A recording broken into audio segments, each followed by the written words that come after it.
सिर्फ चंद छोटी छोटी सी टिप्स जिनको फॉलो करने में आपको 2 मिनट से ज़्यादा नहीं लगेंगे और आपका घर ऐसे साफ हो जाएगा जैसे कभी गंदा हुआ ही नहीं। अस्सलाम वालेकुम जी, welcome back to my channel. I hope you all are doing good. तो आज मैं आपको कुछ ऐसी बेहतरीन टिप्स बताऊंगी जिससे आपका घर हर वक्त टाइडी एंड नीट रहेगा। दुनिया के चंद मुश्किल कामों में से एक काम छोटे बच्चों के साथ घर को साफ सुथरा रखना है। जिन माओ के छोटे बच्चे हैं उन्हें मेरी बात का अंदाजा खूब हो रहा होगा। अभी नजर एक सेकंड इधर से उधर होती नहीं है और बच्चे हर चीज वैसे ही बिखेर देते हैं जैसे हमने समेटी होती है। हमें समेटने में घंटों लग जाते हैं और उन्हें बिखेरने में 1 सेकंड से ज्यादा नहीं लगता। फिर हस्बैंड्स भी शिकायत कर रहे होते हैं कि तुम घर को साफ क्यों नहीं रखती हो, जबकि उन्हें आइडिया भी नहीं होता कि हमारा सारा दिन इन्हीं चीजों में गुजर जाता है और घर फिर भी साफ नहीं रहता।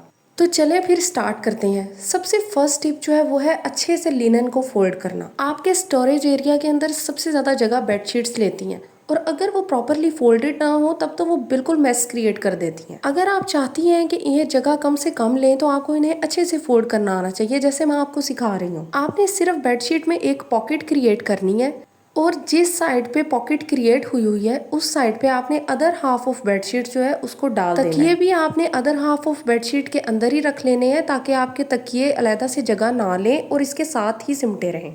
इससे भी आसान तरीका ये है कि आप एक तकिए के अंदर बेडशीट पूरी डाल दें और दूसरा तकिया भी उसी में रख दें। नेक्स्ट टिप ये है कि आप दराज से इस तरह के सस्ते से ऑर्गेनाइजर ज़रूर लें। इनकी प्राइस भी ज़्यादा नहीं है और ये बहुत ज़्यादा हैंडी हैं। किसी चीज़ को आप इनके बगैर रखें तो वो और तरह की लुक देगी और जब आप इन ऑर्गेनाइजर्स को यूज़ करेंगी तो टाइडी और नीट लुक आएगी। नेक्स्ट टिप ये है कि आपको चाहिए जब भी फर्नीचर खरीदें उसके अंदर स्टोरेज स्पेस ज़रूर हो। स्पेशली जब आपके पास घर में कबर्ड्स नहीं है या फिर कम जगह है चीज़ें रखने के लिए तो आपको फर्नीचर हमेशा स्टोरेज के साथ लेना चाहिए। ये ऑटोमन मैंने दराज से 10,000 में परचेज़ किया था। नेक्स्ट टिप ये है कि आप हमेशा चीज़ों को बच्चों की पहुंच से दूर रखें। ये बुक शेल्फ भी मैंने दराज से परचेज़ की थी और इसके अंदर 4 पोर्शंस हैं। पहले 3 पोर्शंस मेरे बेबी की एक्सेस में रहते हैं क्योंकि वो माशाल्लाह 1.5 साल का है तो वो यहाँ तक तो इजीली पहुँच जाता है। तो मैंने किया ये है कि ये जो सेकंड पोर्शन है जहाँ तक उसका हाथ इजीली पहुँचता है वहाँ तो मैंने कोई चीज़ ऐसी नहीं रखी जिसको वो ख़राब कर सके। और जो थर्ड पोर्शन है उसमें मैंने बुक्स को ऐसे अलाइन किया है कि वो चाहे भी तो इनमें से कोई निकाल ना सके, बहुत कॉम्पैक्टली पैक्ड है। फर्स्ट पोर्शन वैसे ही उसकी रीच से बाहर है तो आप भी चीज़ों को समझदारी से रखा करें। अब ये देख लें आपके घर में भी ऐसी ही सिचुएशन होती होगी।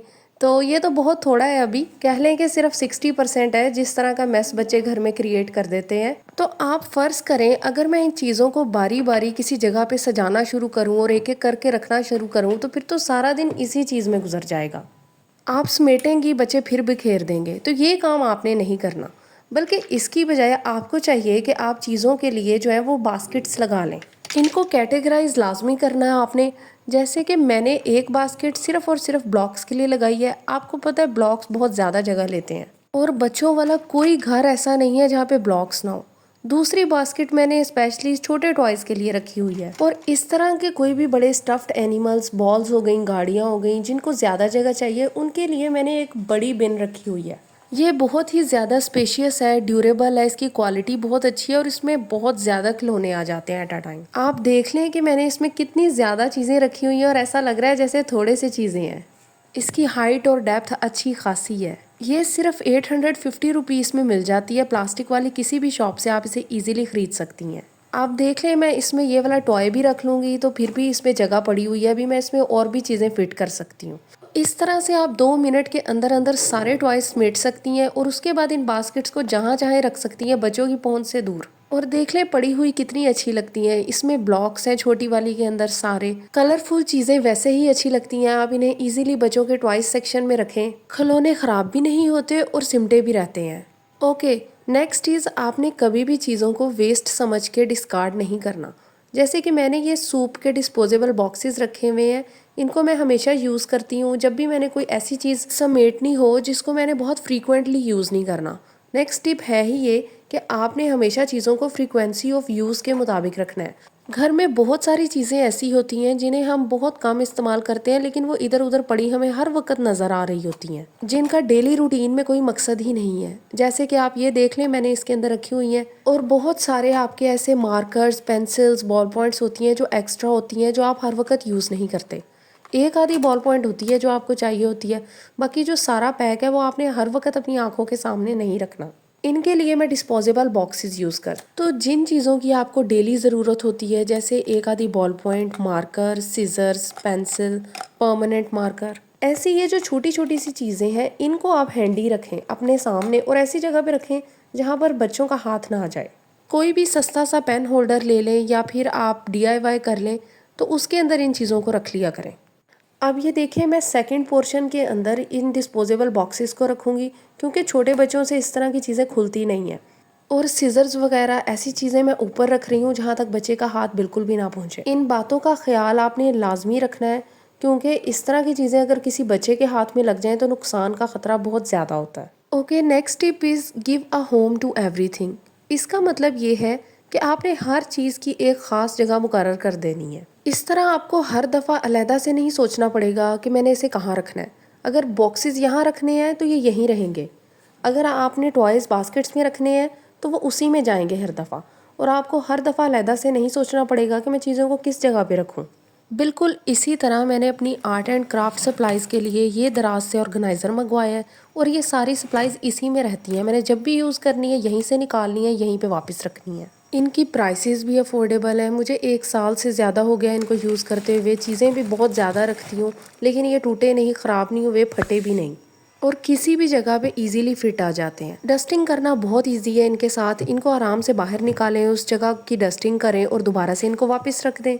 बजाय ये कि आप एक एक चीज़ को उठाएं, वहाँ से निकालें, बाहर साफ़ करें और रखें। आप इनको ज़रूर यूज़ करें, ये आपको बहुत हैंडी रहेंगे। ट्रस्ट मी, ये वाकई गेम चेंजर है ऑर्गेनाइजिंग के अंदर और आपके घर को साफ़ सुथरा रखने में, वो भी 2 मिनट के अंदर अंदर।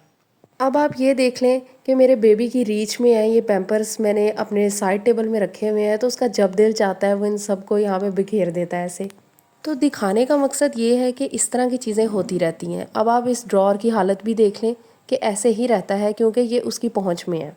तो इन चीज़ों से परेशान नहीं होना, सिर्फ बच्चे की पहुँच में वो चीज़ें रहें जिनसे उसको नुकसान ना हो और घर का नुकसान ना हो। बाकी चूँकि इनके लिए एक जगह स्पेसिफाइड है, इनको रखना कोई मुश्किल नहीं, इजीली आप जल्दी से कैरी करें और 2 मिनट के अंदर अंदर इनको वापस वहाँ पे रख दें। रात से ड्रॉअर, कैबिनेट्स, लॉकर्स भी मिलते हैं, लेकिन मैं उनको यूज़ नहीं करती, क्योंकि बहुत सारे ऐसे रिव्यूज़ हैं कि वो बहुत जल्दी ख़राब हो जाते हैं, या फिर टूट जाते हैं, या फिर बच्चा उनको ओपन करना ईज़िली सीख लेता है। तो मेरा सिर्फ एक ही रूल है कि जिन चीज़ों को आप बच्चे से दूर नहीं रख सकते, वहाँ पे आप वो चीज़ें रखें जो आपको नुकसान नहीं देंगी। मेडिसिन्स को, शार्प चीज़ों को और ग्लास मटेरियल को, इन चीज़ों को आप बच्चों से हमेशा दूर रखा करें। तो अगर वीडियो पसंद आई हो तो चैनल को सब्सक्राइब लाजमी करें, अपनी फ्रेंड्स के साथ शेयर करें। जो पोर्शन सबसे ज़्यादा पसंद आया उसके बारे में मुझे कमेंट्स पे बताएं। Thank you.